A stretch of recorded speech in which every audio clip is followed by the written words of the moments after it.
Dabar atvykome į Nikosiją, Kipro sostinę. Ir tai vienintelė sostinė padalinta per pusę. Pusė priklauso graikiškam Kiprui ir pusė priklauso turkiškam Kiprui. Ir čia yra labai sunku surasti turistą, miestas ne prie jūros ir daugeliui čia nėra ką veikti. Tai mes dabar aplankysim pačią miesto širdį, kur pastatytas tas grandiozinis projektas. Tai viena iš vizitinių sostinės kortelių. Įdomu tai, kad ji yra integruota. Iš vienos pusės yra senovinės venecijietiškos sienos, o jis pats pastatytas griovyje, kuris senais laikais saugojo vietinius gyventojus nuo užpuolimų. Projektavo tai Zaha Hadid, kuri projektavo tokius projektus kaip Pekino oro uostą ir Katare esantį futbolo stadioną. Gražus balkonėlis. Labai jau gražiai. O ten matosi per jį kažkas gražiai? Per stiklą tai ne? Suoliukai gražus. Aha. Kai banglentės tos, ar kaip ten jos? Žmogus augalas. O, paukščių šeržė. Tai tikrai miesto centras.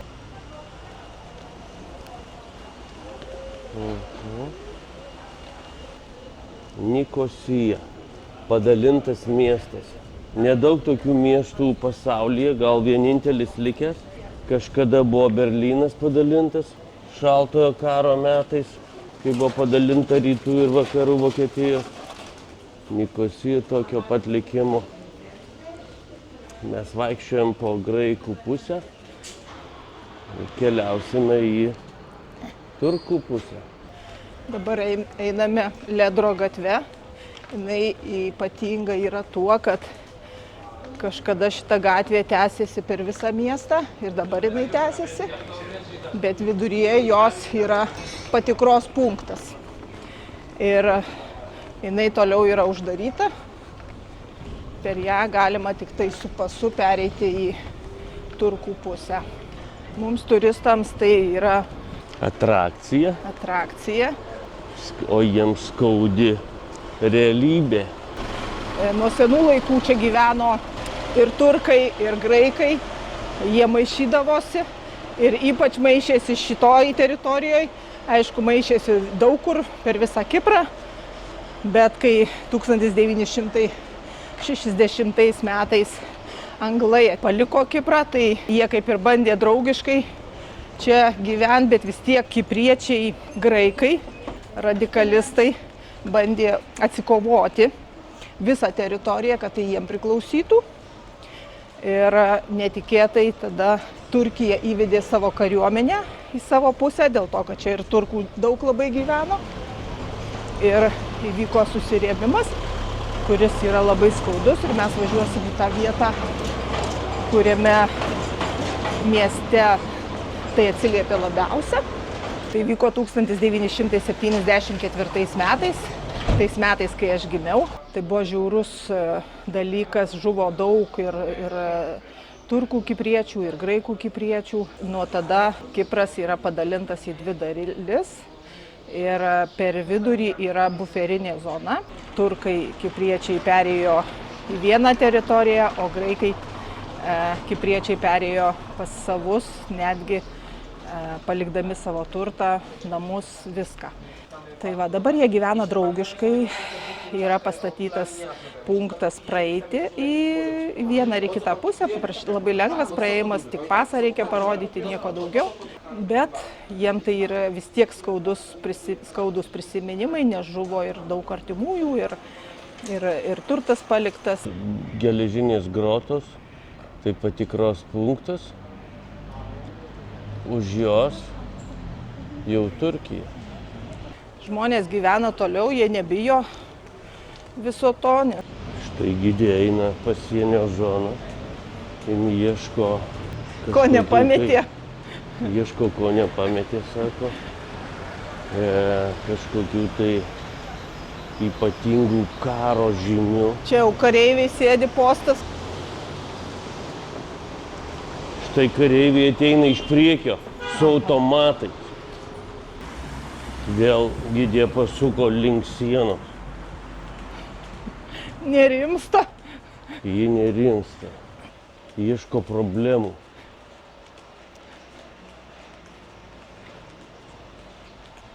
Mes norom, nenorom vis nufilmuojam draustinus objektus. Netyčia papuola į mūsų kameros linzę net kariai, kurių negalime filmuoti. Nu va, paprasčiausiai uždaryta siena ir viskas. O čia jau labai apleista viskas. Gražus man pastatai čia.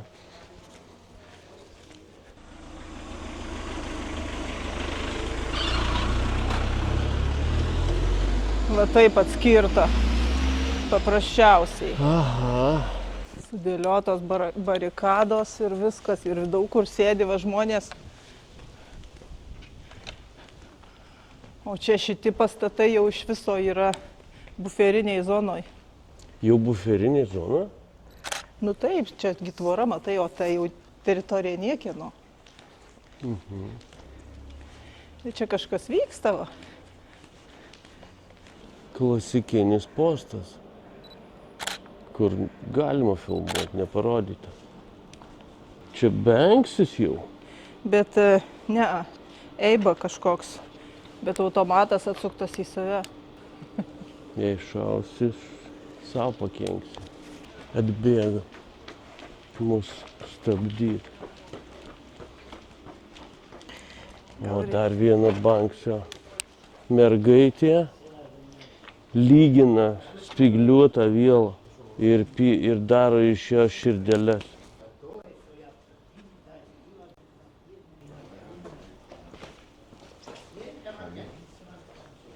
O, kareivukai. Nu, čia jau miškas užaugo. Bet kažkaip ypatingai nesutvirtino tos sienos, klausyk. Bačkų sudėr žemių pripylė. Tai bet ten ištisai saugoma jinai tai. Nu jo, ten vis tiek nesiveržė niekas. Tas tavo aparatas tai turbūt bauginančiai atrodo. Kuris? Fotikas. Labai grėsmingai atrodai. Žurnalistika dabar pats stipriausias ginklas, žinok, stipresnis už automatą. Tai atsargiai kaip jį O naudoja. kokie politikai eina, žiūrėk, su kostiumais. Jo, Čia kažkur mačiau meriją, gal ar kažkas yra, tai mes čia gerai einam. kaip žurnalistai, ne? Užsirašė moteris, kad čia namai, o ne kavinė. Kai tu pabeldi, tarsi yra pasisveikinimas, paėmimas už šeimininko ranko. Tai jau įėjus nereikia sveikytis tada. Ne jau. Jau būna pasisveikyta. Jie čia kažkur labai važiuoja. Kažkas tai gero ten yra labai. Gal šitoks aktyvumas sudidėjęs, gal kažkur jau veržiasi per sieną. Tai va čia jungtinių tautų teritorija. Ai, tai ir va šita gatvė tiksliai. Ėjai ir viskas, pasibaigė jinai. Nes čia jau buferinė zona. Kažkada buvo labai judri, gyvenimas virė. O dabar jau verda tik šitoj pusėje, o šitoj pusėje uždaryta. O, žmonių padavė, žiūrėk. O dabar čia Kur jie eina? turkų invazija. Štai visi važiuoja sulaikyti. Tau patinka čia? Kokie tu maniakai. Čiudna. Sėdėtai kur nors namie mėgstai užsidarius, vaikšto po karinės kažkokias zonas.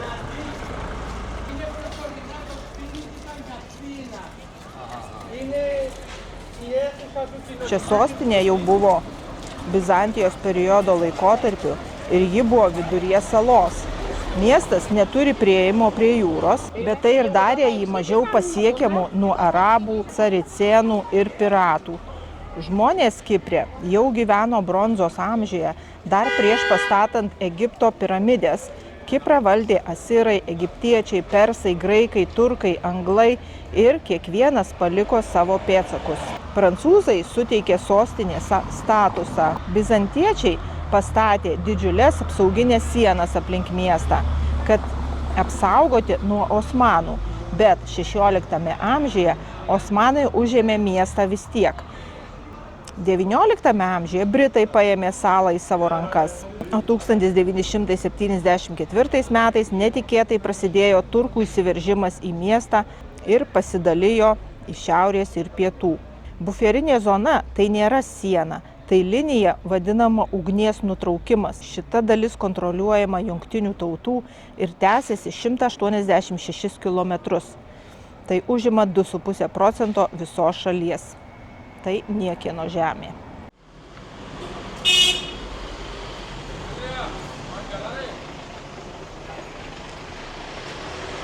Kaip Audrius negali pravažiuoti nepasisveikinęs.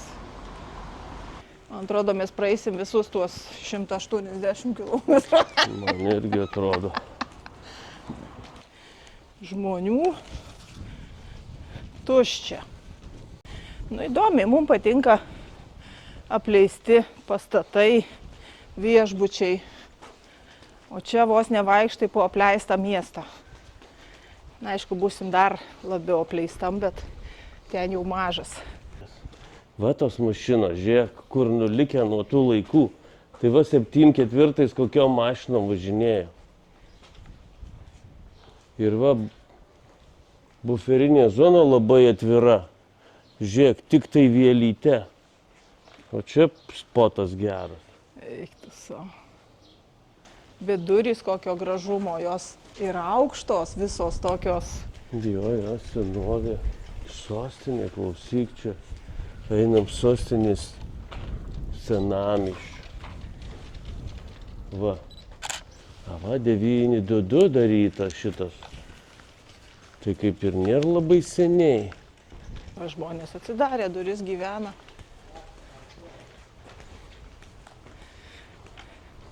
O reis, kai vaikščiojo, tai net nosį įkišo į kai kuriuos kamerą. Jisai orijus. Mes tai dar tik pradedantys. ZTV. Da, bailūs. Ne tokia garsi kompanija, labai bailūs. Aš nežinau, man atrodo, eičiau, bet gal grįžtam. Šiaip Nikosija nėra labai senovinis miestas, taip kaip mes dabar matom. Jis labai modernus.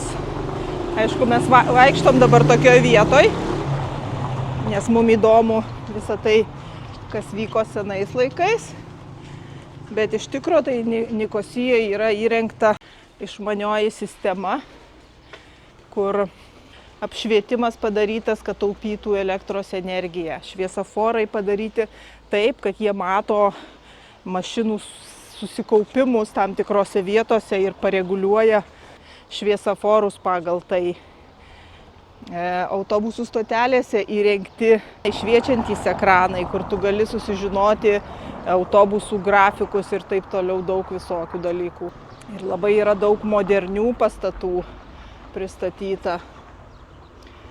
Daug universitetų garsių.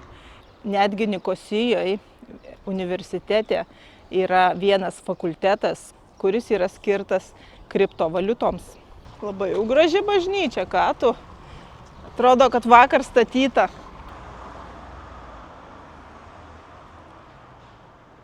Pasimokysiu, kaip gamint. Čia kas tu manai, čia sviestas ar čia? Jo, sviestas turbūt. Tai kaip bliūdų sviesto?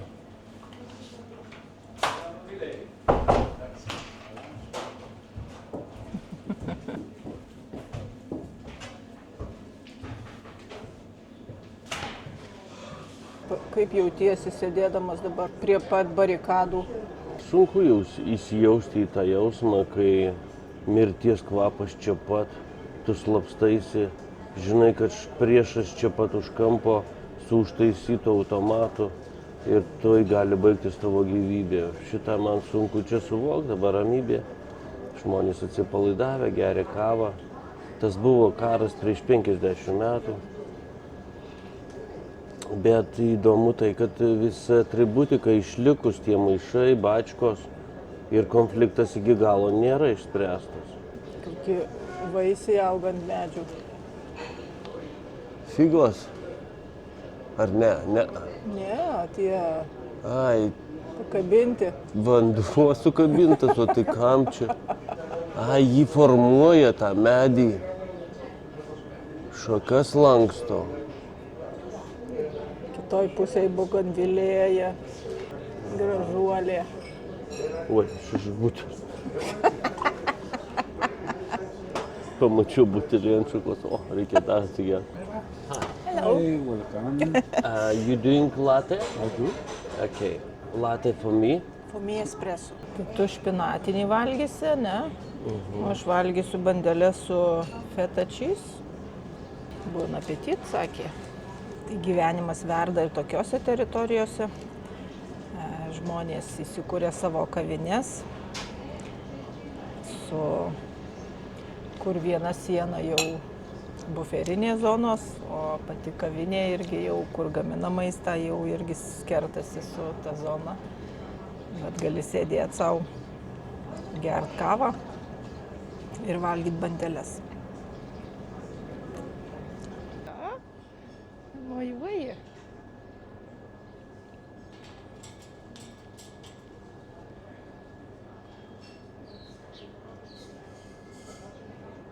Nu, ką čia vaizduoji? Hello. Hello.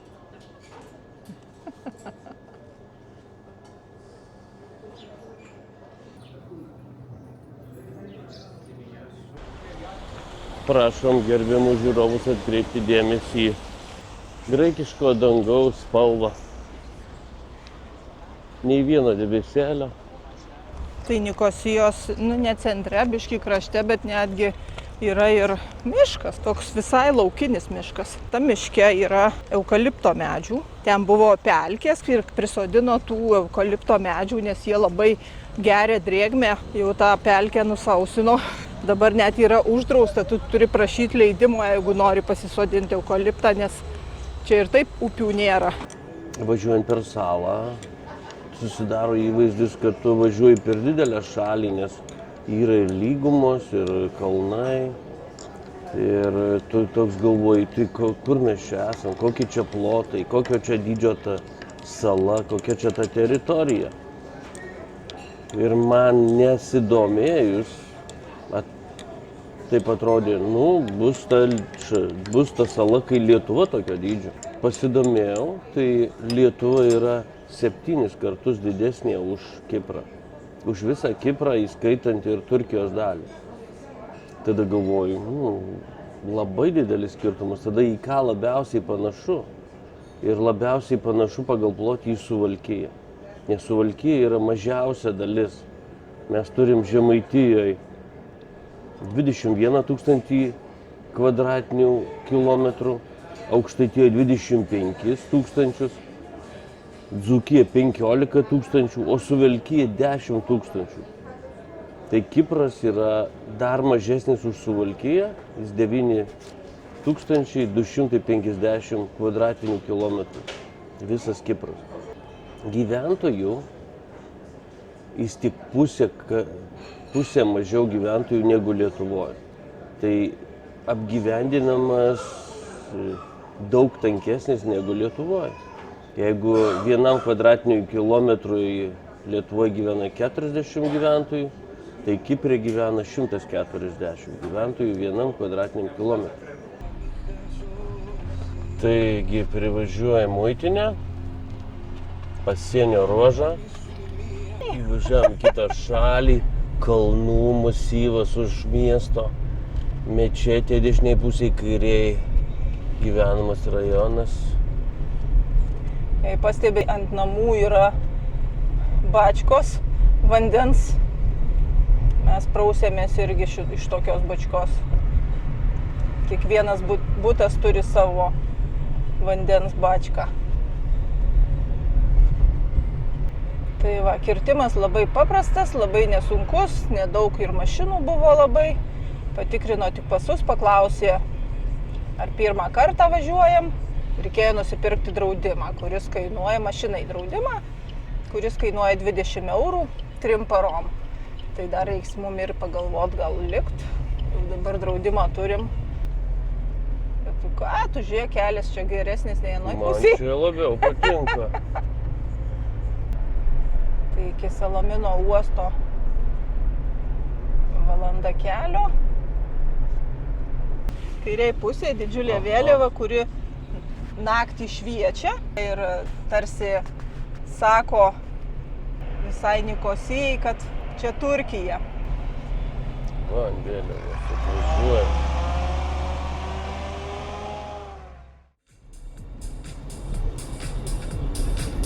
Kokia mečetė.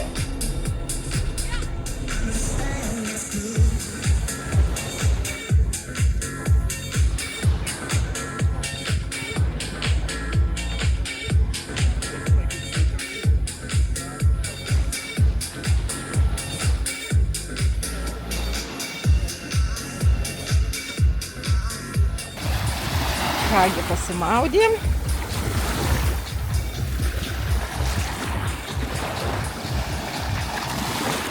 Ten matosi Famagusta miestas.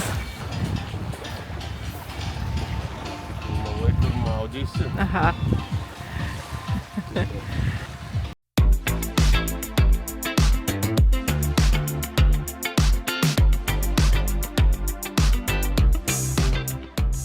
Kaip jau ir minėjau, Kiprą valdė daugelis, bet aš norėčiau išskirti venecijiečių laikotarpį apie 1500 metus, nes dabar kai kartas atvažiuojame į miestą Famagustą.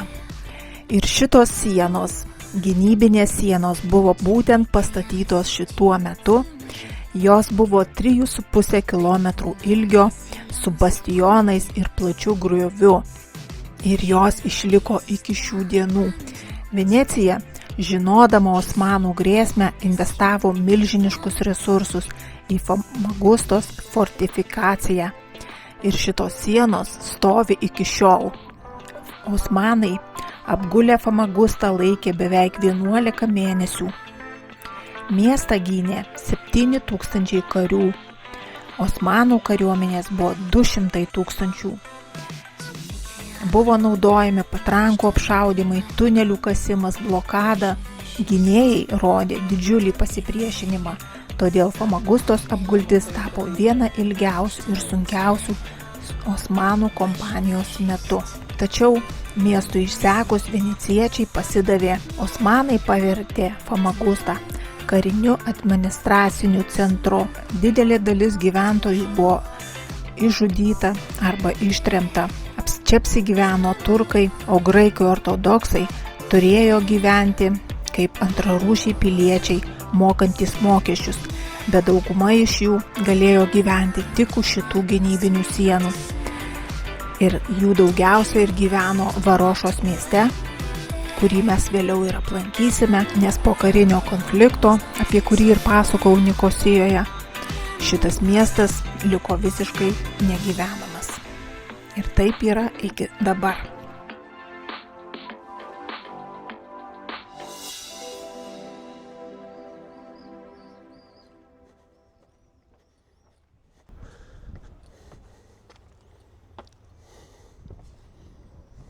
Mieste buvo daug visokiausių bažnyčių, kurios vėliau buvo paverstos mečetėmis. Ir mečetėmis jos tebėra ir dabar, tokios kaip Švento Nikolajaus, Švento Petro ir Povilo bažnyčios. Kitos yra tik romantiški griuvėsiai, kurie rodo, kokia turtinga ir įvairi buvo viduramžių Famagusta. Miestas yra vienas unikaliausių vietų Viduržemio jūroje, kur vienoje vietoje galima pamatyti gotiką, bizantinį ir islamo stilių.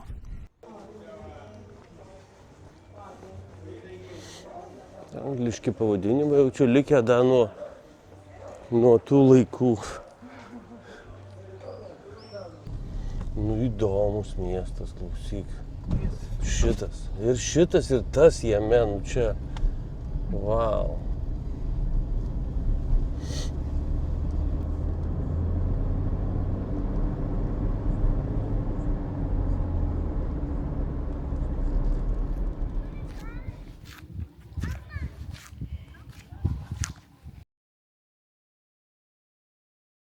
kodėl Varoša šitas miestas tapo negyvenamas. Tai buvo pats prabangiausias kurortinis miestas visoje Kipro saloje. Ir kai vyko šitas karinis konfliktas, čia gyveno graikai, turėjo bėgti šitos vietos. O turkų pusėje, kadangi jie šitą teritoriją valdė, būtent šitą miestą jie apsupo ir neleido niekam jo naudotis, nei turkam, nei graikam, bet jį laikė kaip karinę bazę. Ir po to net ir kariškiai nesinaudojo ir jis pradėjo nykti ir jungtinės tautos prašė, kad atiduotų teisėtiems savininkams šitą miestą, bet turkai nesutiko. Gal čia Kas čia daužos? Tai čia tik tas pastatas griūna. Jis sujuda nuo temperatūrų kaitos. Pažiūrėk, kai atrodo. Šitas pliažas tai yra to mirusio miesto teritorija. Pačio buvusio prabangiausio kurorto Kipre. Kiek matau, tai visur ten negyvenami namai. Įdomu, iki kurio ten taško. Kitų daugiau? Iki kurių? Iki tų paskutinių daugiau. Oho. Oho. Pliažas pasaka. Pasaka. Vanduo pasaka. Turkijoje tai jo pliažai. Ir su balčiais tada, kai buvom, tai va toks prisiminimas tos pirmo maudymosi labai pasaka. Žiūrėk, ten ana uola jūroje, kažin kur matosi, tai reiškia negilu iki ten. Nu. Gali eit. Ai, nu va, jau plūdurai yra, tai jau ten biški giliau, Bet tai gal čia iš vis ta pakrantė nėra labai gili aplink tą Kiprą, kad na, tų laivų ne vienasgi užstrigęs. Taip. Turtingi arabai padovanojo šitą žemės sklypą su pastatais, jeigu jų buvo, gal be pastatų, religiniai organizacijai, ne privačiai nuosavybei, o visuomeniniam naudojimui, ir tas turtas negali būti paverstas privačia nuosavybė. Tai dovana visuomeniai, kad tai pasitarnautų religiniams ir švietėjiškiems tikslams. Kai 1960 metais Kipras paskelbė nepriklausomybę, tas statusas neliečiamumo iš tos žemės buvo pakeistas arba ignoruojamas. Ir kaip matom, kiek čia pridygo pastatų.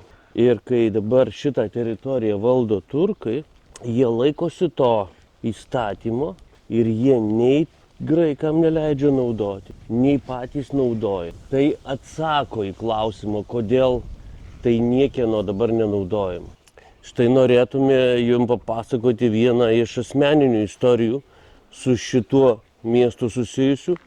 Pavlos Jakovau, gimęs ir užaugęs šeimos valdomame Florida viešbutyje, 1974 metais, rugpjūčio 15 dieną, buvo priverstas palikti savo namus. Po 46 metų jis sugrįžo į apleistą pastatą, peržengdamas policijos juostą ir filmuodamas aplinką savo telefonu. Čia gimiau ir užaugau, pasakė jis, rodydamas viešbučio vestibiulį, barą, tėvo kabinetą ir šeimos butą antrame aukšte. Ši kelionė buvo emocinga, kupina prisiminimų apie paprastą vaikystę ir namus. Kita istorija. Ana Marogau. Paprasta biblioteka ir šeimos namai. 1974 m. rugpjūčio 14 dieną paliko savo namus vilkėdama tik maudymosi kostiumėlį ir palaidinę. Jo šeimos namas, kuriame buvo didžiausia biblioteka Kipre, liko uždarytoje Varošos zonoje. Vėliau jį rado kai kurias dėdės knygas aukcionuose ir jas atpirko, tačiau daugelis jų vis dar laikomos Kyrenijos sandėliuose. Tai 14 metų tik tai vyko visas veiksmas, nuo 60, gal dar net mažiau. Čia, pavyzdžiui, šiti senoviniai, gal o tarp jų statė naujoviškus jų pastatus. O jau šito pastato stilius kitoks. Jie mėgsta tokius jo.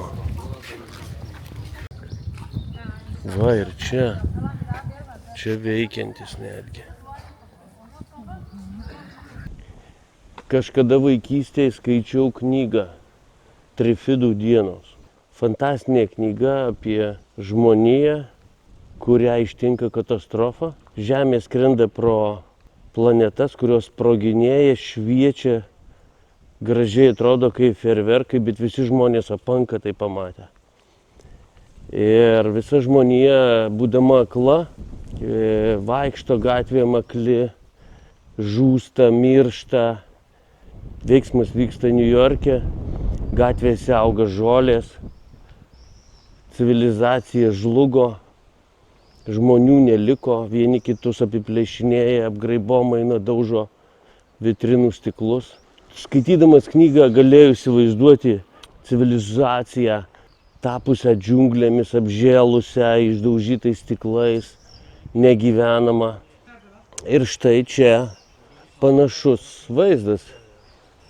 Aišku, čia gatvės yra prižiūrimos, asfaltas prižiūrimas. Tai šitas miestas yra galimybė pamatyti, kaip mūsų civilizacija nyksta ją palikus. Prieinam tašką, už kurio jau negalima vaikščioti. Kažkoks įdomus jausmas vaikščioti tokiam gatvėm. Kažkokia ramybė. Nėra bėgimo,